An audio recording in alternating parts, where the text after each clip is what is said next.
इस वीडियो के माध्यम से हम लोग देखेंगे कि सांख्यिकी के द्वारा ऑब्जेक्टिव क्वेश्चन 10th क्लास में बिहार बोर्ड के द्वारा किस तरीका का पूछा जाता है, वो सभी क्वेश्चन को हम आप लोग को बताएंगे। ऑब्जेक्टिव क्वेश्चन में अवर्गीकृत आंकड़ों का माध्य, अवर्गीकृत आंकड़ों का बहुलक, अवर्गीकृत आंकड़ों का माध्यिका पूछता है। तो 9th क्लास में यह चैप्टर पढ़ना है, अवर्गीकृत आंकड़ों का माध्य, बहुलक और माध्यिका। लेकिन यह 10th क्लास के ऑब्जेक्टिव क्वेश्चन में पूछता है और प्रत्येक साल कम से कम 2-3 क्वेश्चन पूछता है। 2024 के फर्स्ट शिफ्ट में लगातार 5 क्वेश्चन पूछा हुआ है अवर्गीकृत माध्य, माध्यिका और बहुलक से। तीनों से मिला करके 5 क्वेश्चन पूछा है। तो वह क्वेश्चन हम आपको बताने वाले हैं।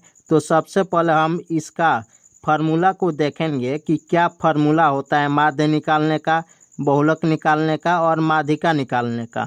अवर्गीकृत आंकड़ों का माध्य निकालने का फार्मूला होता है चर मानों का योग बट्टा चर मानों की संख्या। यह माध्य का फार्मूला होता है। और माध्यिका में 2 फार्मूला हो जाता है। सबसे कठिन माध्यिका होता है और इसी के फार्मूला में कन्फ्यूजन बन जाता है कि चर मानों की संख्या सम संख्या है तो कौन सा फार्मूला लगेगा, और चर मानों की संख्या विषम में है तो कौन सा फार्मूला लगेगा। तो इसको सबसे पहले हम लोग देखेंगे माध्यिका बनाने की विधि। यानी माध्यिका निकालने के लिए सबसे पहले हम करते क्या है, चर मानों को आरोही क्रम में सजाते हैं। जो चर मान दिया रहता है उसको हम आरोही क्रम में सजाते हैं। आरोही क्रम में सजाने के बाद में चर मानों की संख्या यानी n प्राप्त करते हैं। कि जब n का मान विषम संख्या होता है तो हम माध्यिका किस फार्मूला पे निकालते हैं। तो माध्यिका बराबर होता है, जब n का मान विषम संख्या होता है तो n+1 बटा 2 चर मान, यानी n का मान जितना आता है 5 आएगा तो 5 में 1 जोड़ के बटा 2 करेंगे तो वह माध्यिका कहलाएगा। यहाँ पे जब n का मान सम संख्या होता है तो माध्यिका बराबर क्या होता है, सबसे ज़्यादा यह फार्मूला कन्फ्यूजन में डालता है। तो जब सम संख्या होता है n का मान तो माध्यिका बराबर होता है n/2 चर मान प्लस n/2 प्लस 1वें चर मान बट्टा 2, यानी n/2 चर मान और n/2 प्लस 1वें चर मान को जोड़ने के बाद में उसका औसत निकाल देते हैं। अवर्गीकृत आंकड़ों का बहुलक निकालना सबसे आसान है।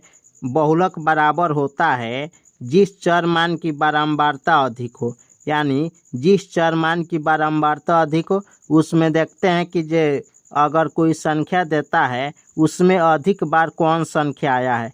जो संख्या अधिक बार आता है यानी जिस चर मान की बारंबारता अधिक होती है वह बहुलक कहलाता है। इस पे क्वेश्चन हम अभी तुरंत हम बताएंगे।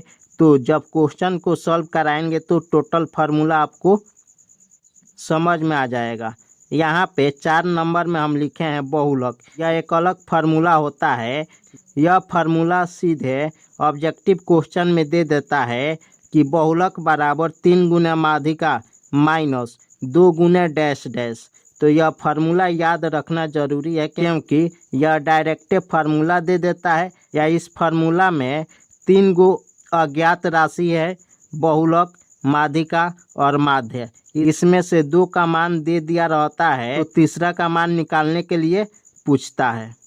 इस वीडियो में 5 ही क्वेश्चन को हम सॉल्व कराएंगे। इसके अलावा जितना ऑब्जेक्टिव क्वेश्चन पूछा गया है अवर्गीकृत माध्य, माध्यिका और बहुलक के द्वारा, इसके क्वेश्चन को हम शॉर्ट वीडियो में डाल देंगे। आप इसको सॉल्व करके ज़रूर बताइएगा कि आप कितना क्वेश्चन को सॉल्व कर पाए। इसके बाद जो शॉर्ट वीडियो को हम डालेंगे टोटल क्वेश्चन का संग्रह करके। और इस वीडियो के द्वारा आपको कितना बेनिफिट मिल रहा है, कितना अपने आप में कॉन्फिडेंस बढ़ा रहे हैं, इसको आकलन करके कमेंट ज़रूर करिए कि आपको और किस तरीका का क्वेश्चन की आवश्यकता है। इस क्वेश्चन में दिया हुआ है प्रथम 10 विषम संख्याओं का माध्य। यहाँ पे प्रथम 10 विषम संख्याओं का माध्य बताना है। तो सबसे पहले 10 को हम विषम संख्या को लिखेंगे। पहला विषम संख्या 1, 3, 5, 7, 9, 11, 13, 15, 17, 19। 1, 2, 3, 4, 5, 6, 7, 8, 9, 10। 10 गो हो गया। अब ये सभी का माध्य निकालेंगे, यानी 10 को जोड़ के हम बट्टा 10 करेंगे। तो इसको जब हम जोड़ेंगे तो हमको प्राप्त हो जाएगा, यहाँ पे इसको जोड़ेंगे तो 100 प्राप्त होगा। 100 प्राप्त होगा। अब 100 में 10 से भाग करेंगे तो 0 से 0 कट गया, 10 प्राप्त हुआ। यानी प्रथम 10 विषम संख्याओं का माध्य 10 प्राप्त हो गया। इस क्वेश्चन का आंसर बी नंबर होगा। क्वेश्चन नंबर 2 में दे दिया है माध्यिका ज्ञात करें। इस क्वेश्चन का माध्यिका ज्ञात करना है। आपको हम बताए हैं कि माध्यिका निकालने से पहले आपको जो चर मान दिया रहता है, यानी यह सब जो दिया है यह चर मान है। चर मानों को आरोही क्रम में सजाते हैं। इस चर मान को सबसे पहले आरोही क्रम में सजाएंगे। तो आरोही क्रम में सजाएंगे तो सबसे छोटा 6 है तो 6 लिखेंगे, 6 से बड़ा। 8 है तो 8 लिखेंगे, 8 से बड़ा। 9 है, 9 से बड़ा। 15 है, 15 से बड़ा। 16 है, 16 से बड़ा। 21 और 21 से बड़ा। 22, 22 से बड़ा। 25 है। यहाँ पे 16 के बाद में 18 होगा तो 16 से बड़ा 18 हो गया। अब 3, 3, 6, 3, 9। 9 को यहाँ पे दिया हुआ है और 9 को चर मान को हम आरोही क्रम में सजा लिए। यहाँ पे n का मान विषम आ गया, यानी n का मान चर मान की संख्या 9 गो है तो 9 एक विषम संख्या है। 9 जो है एक विषम संख्या है। जब विषम संख्या हमको प्राप्त होता है तो माध्यिका बराबर हो जाता है, माध्यिका बराबर n प्लस 1 बट्टा 2 चर मान। यहाँ पे n का मान 9 है तो 9 प्लस 1 बट्टा 2 चर मान। 9 एक 10, 10 बट्टा 2 करेंगे, 10 बट्टा 2 तो 5 प्राप्त होगा। यानी 5वें चर मान हमको देखना है। तो अभी जो आरोही क्रम में चर मान को सजाए हैं इसमें हम देखेंगे कि 5वें स्थान पे कौन चर मान है। तो 1, 2, 3, 4, 5। 5वें स्थान पर 16 है तो इस क्वेश्चन का आंसर 16 हो जाएगा। तो ऑप्शन ए नंबर इसका आंसर होगा।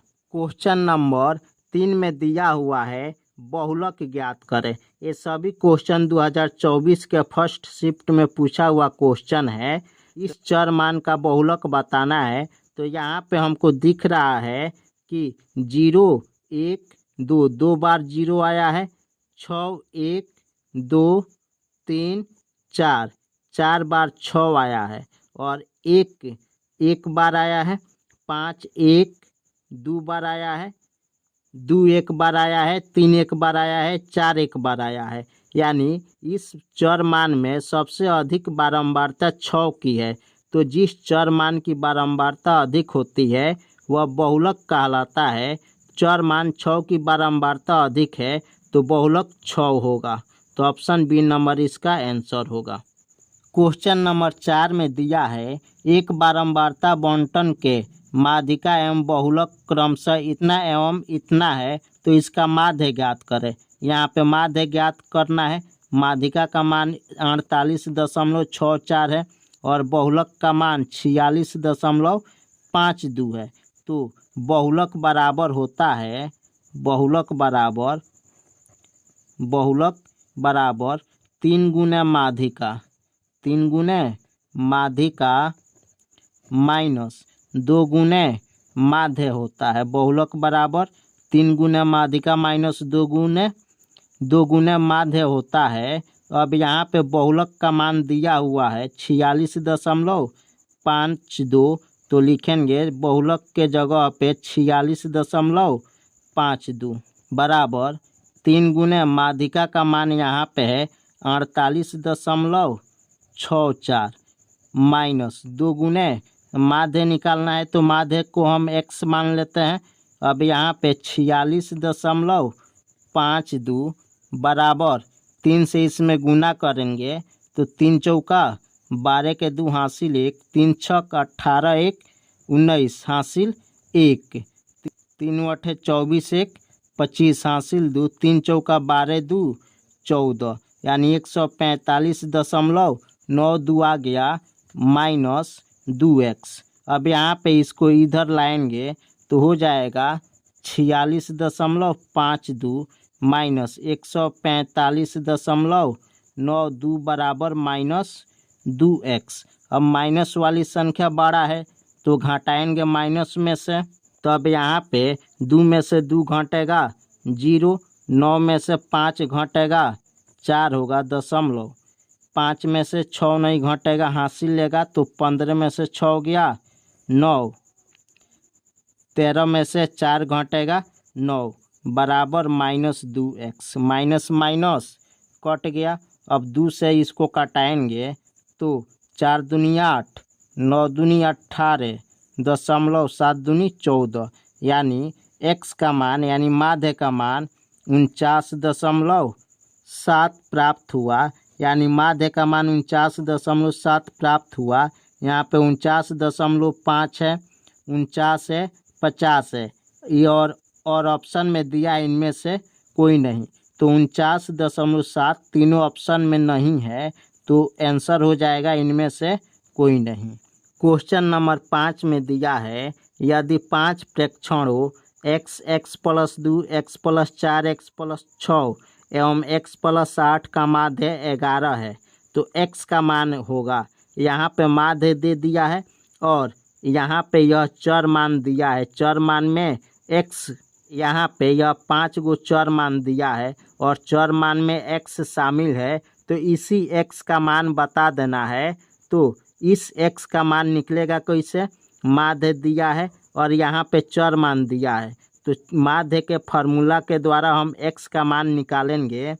तो माध्य बराबर होता है, माध्य बराबर चर मानों का योग बट्टा चर मानों की संख्या, यानी चर मान यह दिया हुआ है 5 गो, इसको जब जोड़ेंगे तो x + 2 plus x + 4 plus x + 6 plus x + 8, यानी पाँचों चर मान को जोड़ दिए, बट्टा में 5 हो जाएगा क्योंकि 5 गो चर मान है।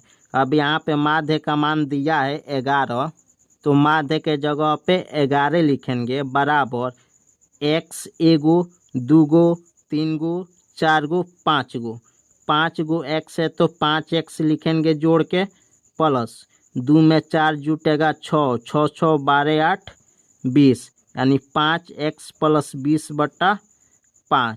अब यहाँ पे तिरछा तिरछी गुना करेंगे तो 1 से 5x + 20 में गुना होगा तो 5x + 20 प्राप्त होगा बराबर 11 × 5 = 55। अब यहाँ पे x का मान निकालना है तो 5x बराबर यह +20 इधर आएगा तो -20 होगा, यानी 55 में से 20 को घटाएंगे तो 35 प्राप्त होगा और 5 से 35 7 बार में कटेगा तो x का मान 7 प्राप्त हो गया। तो ऑप्शन सी नंबर इसका आंसर होगा।